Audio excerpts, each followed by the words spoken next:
কক্সবাজারে বিএনপি নেতা নিহত। কক্সবাজার সদরের ভাড়ুয়াখালীতে জমি সংক্রান্ত বিরোধের জেরে জামায়াত নেতার নেতৃত্বে হামলায় বিএনপি নেতা রহিমউদ্দিন শিকদার নিহত হয়েছেন। আজ সকালে চট্টগ্রামে চিকিৎসাধীন অবস্থায় তার মৃত্যু হয়। এই ঘটনায় একজনকে গ্রেফতার করেছে পুলিশ। বাকি অভিযুক্তদের ধরতে অভিযান চলছে। জানা যায়, সদরের ভাড়ুয়াখালী ইউনিয়নের ফাতেরঘোনায় গেল রবিবার রাতে ঘটে সংঘর্ষের ঘটনা। জমি সংক্রান্ত বিরোধকে কেন্দ্র করে স্থানীয় জামায়াত নেতা ও ফাতেরঘোনা ইউনিটের সভাপতি আব্দুল আল নোমান, তার জামাই মিজান সহ আরও কয়েকজন মিলে বিএনপি নেতা রহিমউদ্দিন শিকদার ও তার ভাইদের উপর হামলা চালায়। আহত অবস্থায় প্রথমে কক্সবাজার জেলা সদর হাসপাতালে এবং পরে চট্টগ্রাম এভার কেয়ার হাসপাতালে নেওয়া হলে আজ সকালে চিকিৎসাধীন অবস্থায় রহিমউদ্দিনের মৃত্যু হয়। নিহত রহিমউদ্দিন ছিলেন ভাড়ুয়াখালী ইউনিয়ন যুবদলের সাবেক সভাপতি ও ইউনিয়ন বিএনপির যুগ্ম সাধারণ সম্পাদক। কক্সবাজার জেলা যুবদলের সভাপতি অ্যাডভোকেট সৈয়দ আহমেদ উজ্জ্বল এই হত্যাকাণ্ডের জন্য উল্লেখিত জামায়াত নেতাদের দায়ী করেন। স্থানীয়দের অনেকেই এই ঘটনায় ক্ষোভ প্রকাশ করেছেন। তারা বলেন, রাজনৈতিক পরিচয়ে যেভাবে সন্ত্রাসী হামলা হচ্ছে তা থামাতে হবে, প্রশাসনকে আরো কঠোর হতে হবে। ভাড়ুয়াখালী কিছু জমাতের লোক বাট পারছি, যারা যে স্ট্যাটাস দিছে মুনাফিকরা, এরা মুনাফিক না হলে এভাবে স্ট্যাটাস দেয় ওদের যাইতো না। এদের ফাঁসি দিতেই হবে ইনশাআল্লাহ। প্রশাসন যদি পদক্ষেপ না নেয়, আমরা ভাড়ুয়াখালীর জনগণ যতটুকু মানুষ 18,000 মানুষ আছে, এই 18,000 মানুষ ঐক্য হয়ে এদেরকে প্রতিরোধ করব। এদের ফাঁসি আমরা নিশ্চয়ই, যদি প্রশাসন না দেয় আমরা নিজেরাই দেবো ইনশাআল্লাহ। এটা জমাতের বিষয়, আমি আসলে এখানে তো রাজনৈতিক বিষয় নেই। এটা হচ্ছে জায়গা জমি নিয়ে সামাজিক বিষয়। আপনার এলাকায় আপনি সচেতন ব্যক্তি, সেখানে যে রাজনৈতিকভাবে জামাত এবং এখানে জামাত বিএনপি, এখানে রহিমকে আমি রহিম হিসাবে জানি, আর যারা আছে সবাইকে বাই নেমে জানি। আমার রাজনৈতিক পরিচয় তাদেরকে আমি চিনি না। যেমন কক্সবাজার সদর থানার ওসি মোহাম্মদ ইলিয়াস জানিয়েছেন, ঘটনার প্রধান আসামি মিজানুর রহমানকে গ্রেফতার করা হয়েছে। বাকি আসামিদেরও ধরতে অভিযান অব্যাহত আছে। আসলে ঘটনা হচ্ছে যে রহিমউদ্দিন শিকদার একটু পরোপকারী, মানে মানুষের কারো যদি বিপদ হয় সাথে সাথে উনি চলে যায়। উনি বড় লোক আর গরিব লোকে এটা কোনো দেখে নাই।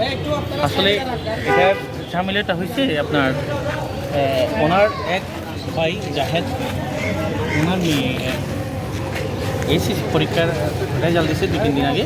উনি তখন ঢাকায় ছিল। উনি ঢাকা থেকে এসে মেয়ের জন্য মিষ্টি আনার বাহিনীরা ওনাকে হামলা করছে। ওনাকে হামলা করার পর কেউ একজন ফোন করে রহিমউদ্দিন শিকদার এবং সাকিবউদ্দিন হবি, ছাত্রদলের যে সভাপতি আমাদের ইউনিয়নের, ওনাকে ফোন করে বলছে যে আপনাদের ভাইকে ওনারা মারতেছে। তো ওনারা দোকানে ছিল, হঠাৎ ওনারা ভাইয়ের উপর হামলা হলো তো অবশ্যই যান। ওনারা গিয়ে দেখতেছে ভাই ওখানে নাই। তো ওনারা যাওয়ার পর দাঁড়িয়ে কুপাইছে।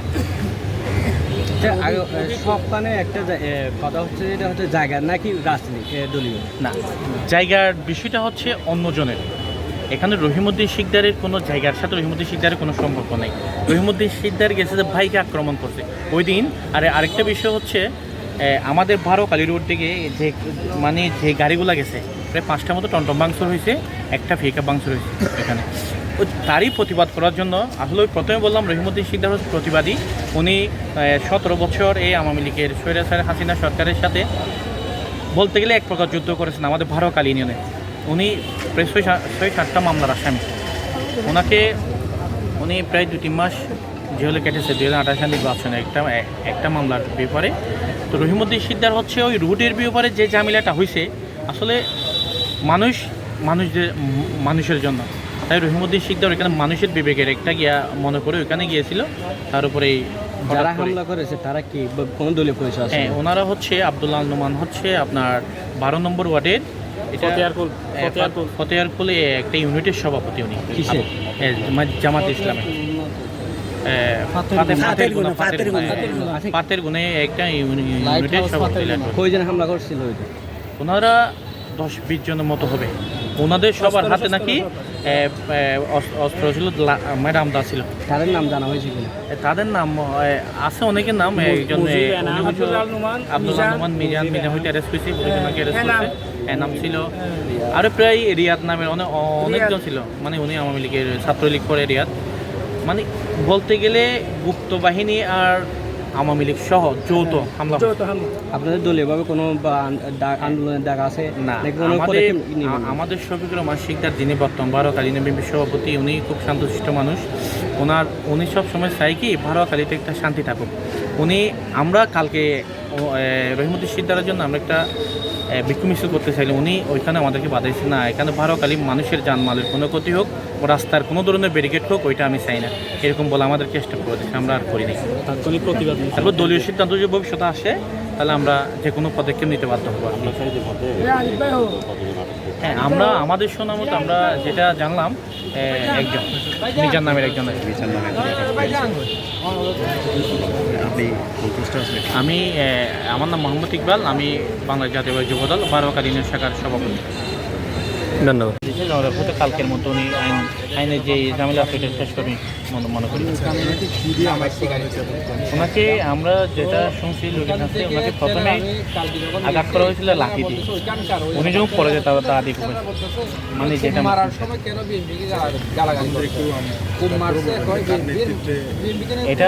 এটা হচ্ছে আপনার 12 নম্বর ওয়ার্ডের একজন ইউনিটের জামাত ইসলামের ফতেহকুলে উনি একজন ইউনিটের জামাত ইসলামের সভাপতি ভালো করে আব্দুল্লাহ নোমান, ওনার নেতৃত্বে হামলা করা হয়েছে। আমি হচ্ছি বাংলাদেশ জাতীয়বাদী যুবদল ভারকালীন শাখার সভাপতি। আমার নাম মোহাম্মদ ইকবাল। এক ভাইকে নাকি মারছে শুনে এরা গেছে, দেখতে গেছে, কয় আমি দেখি এর একটু নিয়ে আসি। তো নিয়ে আসছে, পানিসরা থেকে যাওয়ার সময় গাড়ি থেকে নামাই কি মারার পর এরা নিয়ে আসতেছে। নিয়ে আসার ফলে তো পিছন থেকে এরা এসে বাজে গালাগালি করে মারি দিছে, কূপ মেরে দিয়ে পিছন থেকে ফিরে দেখে না হেঁটে আসতেছে। সিএমজি থেকে নামাই মারছে প্রথমে, মারার পর হেঁটে আসতেছে, হেঁটে আসার পর পিছন থেকে খুব মারে। আচ্ছা, যাকে অভিযুক্ত করছেন তাকে একটি রাজনৈতিক দলের পরিচয় আপনারা বলছেন, তার পদবি এবং তার নামটা যদি অলরেডি 2-3 জনের পরিচয় পাইছি, আর বাকিগুলো এখনো আমাদের জানা হয় নাই, তবে ওগুলা বের করতে হবে আর কি। যাদের চিন্তা করেছেন তাদের নামগুলো একটু যদি বলেন। নামগুলো একজন হচ্ছে মিজান অলরেডি অ্যারেস্ট হয়েছে, তো আরেকজন হচ্ছে নোমান, সাকিব, আরও আছে। এরা ভাইয়েরা মিলে মনে করেন জায়গা তো ভাই, হ্যাঁ, তারপরে ফুফুতো ভাই, মামাতো ভাই, সবাই মিলে ছিল এখানে। আপনারা কি এটা ধারণা করছেন যে এটা রাজনৈতিক কোনো বিষয়ে তারা এভাবে হামলা করেছে? হ্যাঁ, অবশ্যই পূর্বের কোনো রাজনৈতিক সূত্র ছিল? হ্যাঁ ছিল বলতে, নাইলে কেন গালাগালি করবে, দলকে কেন হেউ করার কথা বলবে? মারতে গেলে তো আপনার সাথে আমার সাথে সমস্যা আছে, আপনি আমাকে মারতে পারেন, দল তো কিছু করে নাই, দলকে কেন গালাগালি করবে? আমার প্রশ্ন হচ্ছে ওইটাই, দলকে কেন গালাগালি করবে, মারার কেন দলকে গালাগালি করবে? তুই ওই পদে আছিস, তোকে মেরে দিচ্ছি। ব্যাস, ধন্যবাদ।